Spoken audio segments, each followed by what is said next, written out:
Power that shows itself off wears out, the kind that's sensed but not seen truly rules. You walk in without raising your voice, and the room tunes in to you like it does to a heavy silence right before a storm hits. No need to prove anything. No need to justify. Your presence holds steady through sheer gravity, not noise. Chasing after impact is like begging. Building what's inevitable is how you reign. Real strength moves under the radar, letting others talk, expose themselves, and mess up their calculations. You don't demand status or admiration, you just let the facts settle in, clear and cold, until going against you starts costing too much. The world hams up toughness, you strip away the drama. Keep your edge hidden under your cloak, and maintain that space where info comes pouring in. Being seen as less than you really are turns into your shield. They get you wrong, and that's your opening. They underestimate you, and that's your chance. From here on out, it's all about one thing: shifting from the urge to impress to the skill of becoming essential. In the world you're navigating, everything leaves a trail. A camera up on the ceiling, a mic in your pocket, a log on some distant server, a quiet screenshot that spreads faster than any excuse you could come up with. The game isn't about intimidation anymore. It's about evidence. What you say, what you write, the way you breathe when things get tense. It's all archivable signals, ready to be pulled out of context by folks who don't even need to raise their voice to decide your future. The loud guy thinks he's strong because people notice him. In reality, he's racking up debt.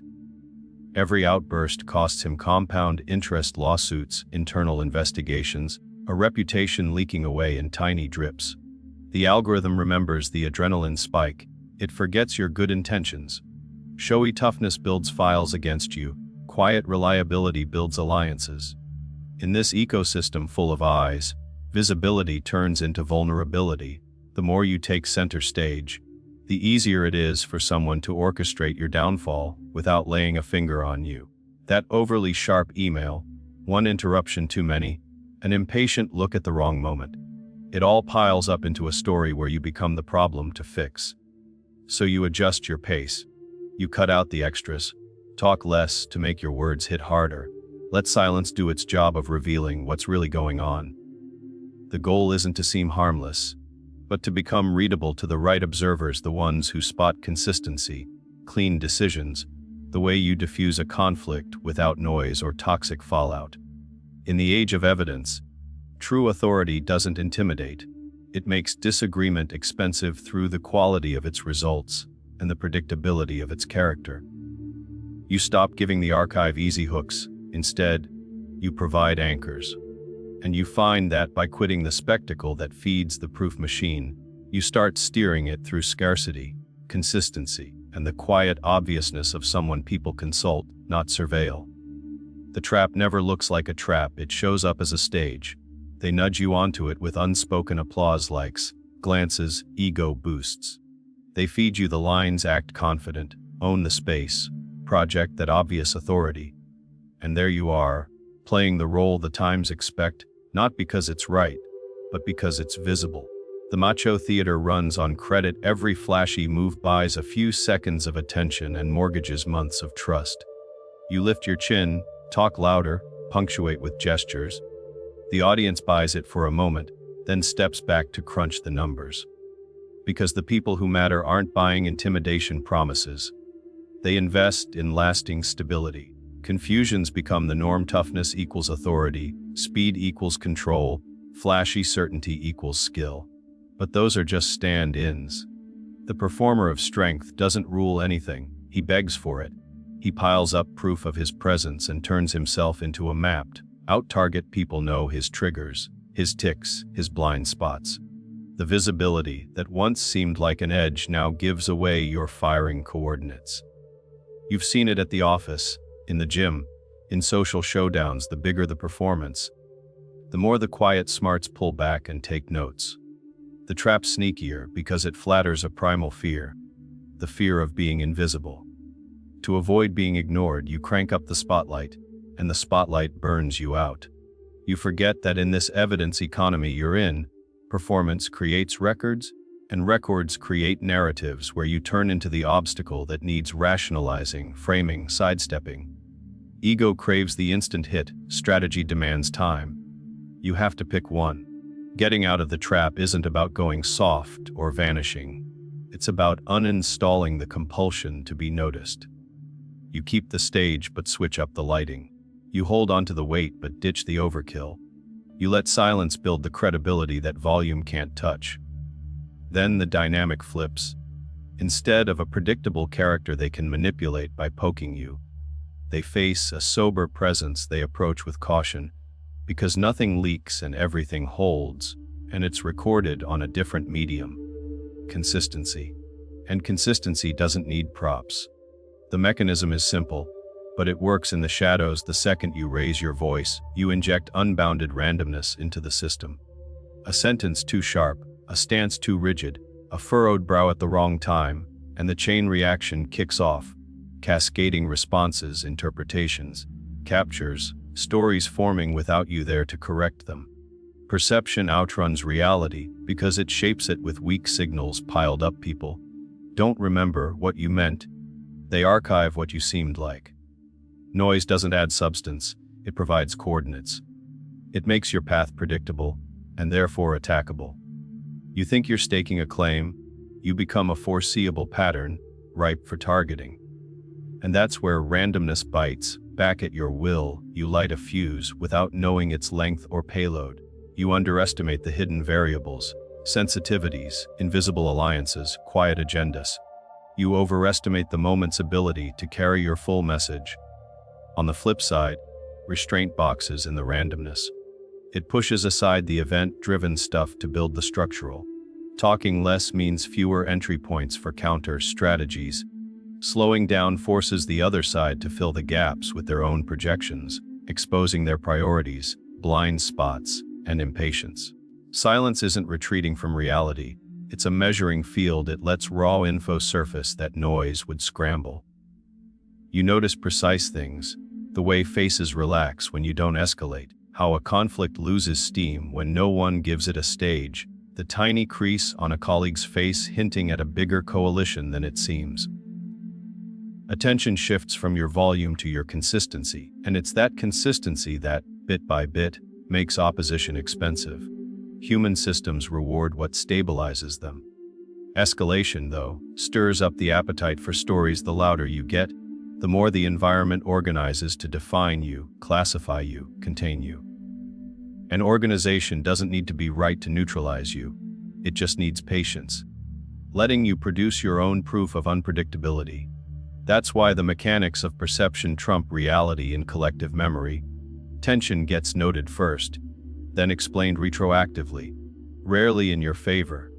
You can be competent and still lose if you hand over a perfect map of your reactions. In an era where everything gets logged, the quality of your internal control becomes a measurable asset. The directive is stark but freeing. Strip away excess gestures, deliver clean decisions, cut the randomness you introduce. Boost the consistency signal others pick up effortlessly. Under the harsh stage lights, what you call confidence is often just a character, a mask built to dodge being ignored. Jung would call it the persona, a useful social armor that turns into a rigid shell when it replaces the real face.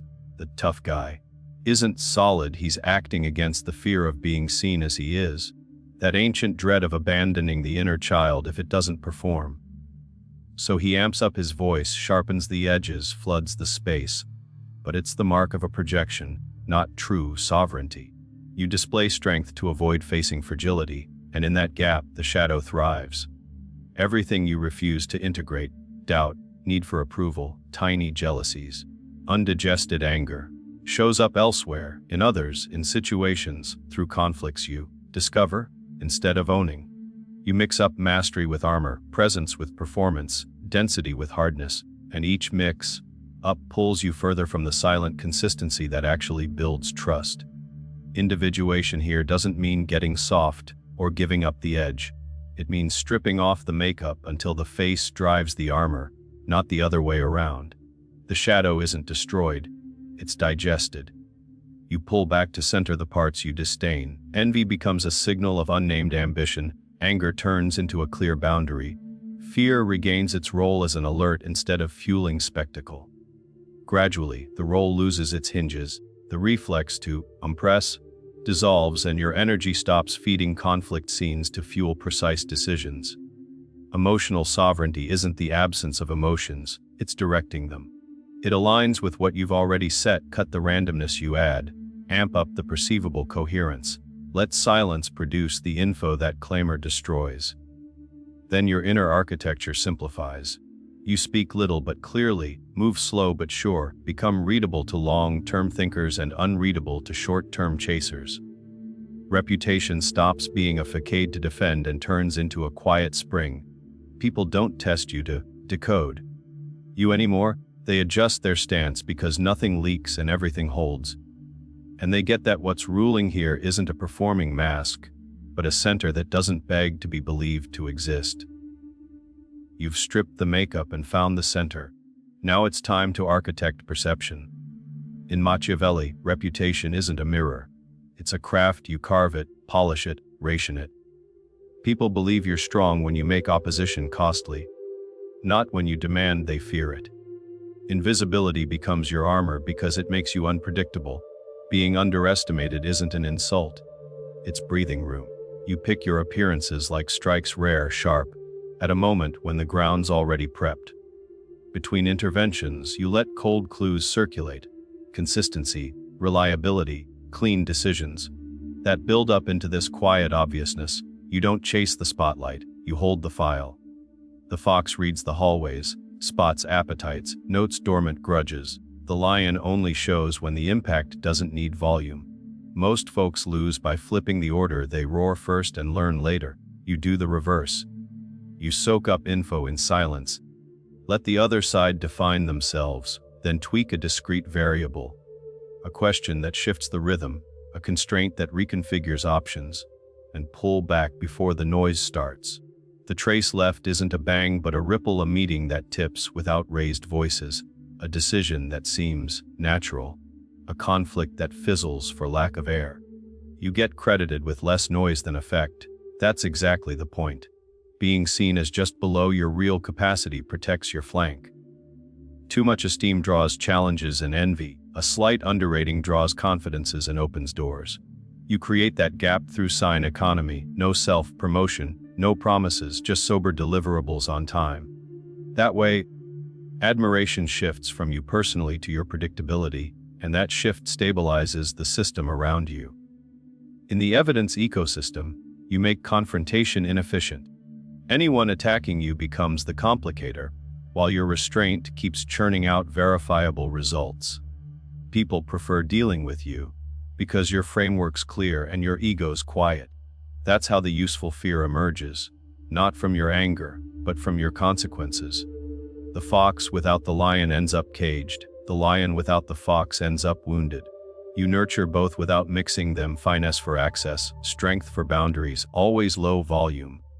Your reputation stops being a billboard, it becomes gravity. Spectacle seekers tire out. Reliability seekers draw near. And the more you hold back the gesture, the heavier each one lands. Emptiness isn't absence, it's a tool. When you cut the excess, you create an echo chamber where the other side ends up hearing themselves. You slow your hand, dilute gestures, insert gaps between words, and let the latency do its work. What was just an exchange becomes a revealer. The scarcity of your words doesn't mean muteness. It means selection. Like light, you direct sparingly to avoid scorching the scene. You tolerate ambiguity instead of rushing to fill it. You hang at the edge of response long enough for the request to show its true shape. This negative capability, as poets called it, is political art. It flips the attention arrow. Instead of scrambling to convince, you become the fixed point, and everything moving around you turns measurable. In that saved space, micro signals stand out: a pupil dilating when a number rubs wrong, a breath catching when a name drops, an alley's impatience betraying an agenda. Slowness isn't slow wits, it's a filter. It keeps fake issues from escalating to emergencies, gives gravity time to form, ensures intervention is a vector, not a discharge. By ditching overkill, you stop offering handholds. What's left is a clean topography where every contour matters. Then a short question equals a speech, a pause equals a no, a steady gaze equals a line in the sand. Appearance scarcity boosts each one's density. Decision latency preps by, in from those who matter. Oppositions that thrive on the instant fade without fuel. Serious players settle in, relieved not to amp up beyond the script. Strategic emptiness isn't fearful retreat. It's a pressure chamber where the sensitive decants, and words, when they come, have already won half the battle through the setup that came before. Aura isn't declared. It's built through emotional sovereignty and calm proofs anyone can check. You stop chasing impact. You set up markers. The difference is clear. Impact depends on the audience. Markers depend on you. Your face demands nothing. Your voice excuses nothing. Your body overplays nothing. Instead, you deliver a string of clean decisions, deadlines met, unspoken promises kept. People quickly get that your core isn't up for grabs with the mood of the moment. Indifference to approval doesn't mean coldness. It means priorities. You serve the goal, not the ego. And since ego isn't cranking the volume knob, outside pressure doesn't get the adrenaline rush it wants. It hits a discrete absorber, almost instructive, that soaks up the shock and bounces back to reality. Under pressure, you become readable in a rare way. Same pace, same tone, same standards, same decision vocabulary. This predictability isn't robotic. It's the mark of an ordered interior, where emotions exist but don't call the shots. You don't repress your feelings, you prioritize them. Anger turns into a sharp boundary, fear into extra prep, enthusiasm into rigorous testing.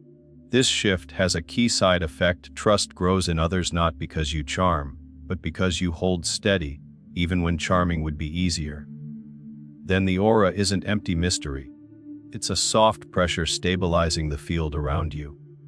People talk to you differently, argue differently, work differently, because your presence pulls caprice out of the room and injects direction. Observable competence doesn't come in slogans. It leaves sturdy artifacts, clear docs, reasoned calls, visible steps, corrections owned without drama.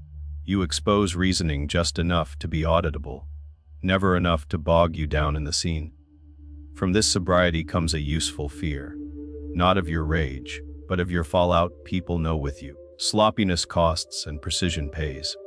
Short-term players burn out without traction. Serious minds draw closer, relieved to find gravity that doesn't demand worship. The rare aura thickens like an atmosphere. It doesn't dazzle, it organizes. And the more you cultivate this blend of emotional sovereignty and verifiable skill, the more your power feels like quiet obviousness. The kind of vector people follow not because it shouts, but because it goes straight. You know the mechanics now. Time to play them where it all counts. In negotiations, you stop trying to convince. You set up the option to walk away. Having a clean exit shifts the table's gravity. You lay out the frame. Let the numbers breathe, tolerate silences until the other side spills what they meant to hide. When you speak, it's to tweak one simple variable, a deadline, a verification clause, a scope, never to make a splash. The price settles less through persuasion than the clear vibe that you lose nothing by leaving. In hierarchies, you quit, winning. Meetings, you make the files win. Diplomacy means damping noise, documenting clean, delivering exact, until perceived authority shifts to you, because you stabilize what others stir up. People hand you the big stuff not because you charm, but because you deliver. In personal life, you ditch the stage and keep the presence. Boundaries are clear without theatrics. Mystery isn't strategy but respect for your core. You don't perform strength. You offer calm where the other can open up without fearing a show. Attachment stops begging approval. It becomes choice, because you can stay or go without betraying yourself. In networks, help is never free or loud. It's rare, precise, memorable. You step in once, on point, vanish, and let the trace work. This scarcity sets a rate. Your energy's pricey, so respected. Your input spreads because it doesn't flood the space. 4 arenas, 1 through line. Cut the randomness you add. Boost perceived coherence. Let value build the pressure that volume pretends to rush. Then, everywhere, the same outcome, people sync to your pace, skip pointless tests. Realize yelling louder does nothing when reality's already aligning around a center that doesn't beg for attention to exist. You've seen what noise does to reality. It amps it up, then devours it. The strength you save for the long game builds something else. A stable field where decisions land without demanding applause. Patient power doesn't hunt witnesses, it hunts effects. It'd rather be underrated today if that gives tomorrow's strike more room. You have nothing to chase, nothing to prove. Just maintain a quiet rigor that makes disagreement pricey and trust automatic. Your path gets clear, fewer gestures, more precision, less show, more deadlines hit, fewer promises, more solid artifacts. Influence doesn't come from a buildup, it comes from cold accumulation. You notice conflicts stop flaring around you, files stop drifting, people stop testing each other. That's your inner call. Trade the urge to impress for the ambition to become essential. Swap short-term clamor for sovereignty heard in consistency. Start without fanfare, a clean decision today, a rare but spot-on word tomorrow, a deliberate no show for spectacle the day after. The audience that matters will read you, the rest will move on. Let your results speak for you and wield silence like a tool, until your name evokes less a person than a guarantee. If you waver, look at what ego costs when it leads the dance, then choose gravity. The rest will follow because everything eventually orders itself around what holds. Don't declare a thing, just execute.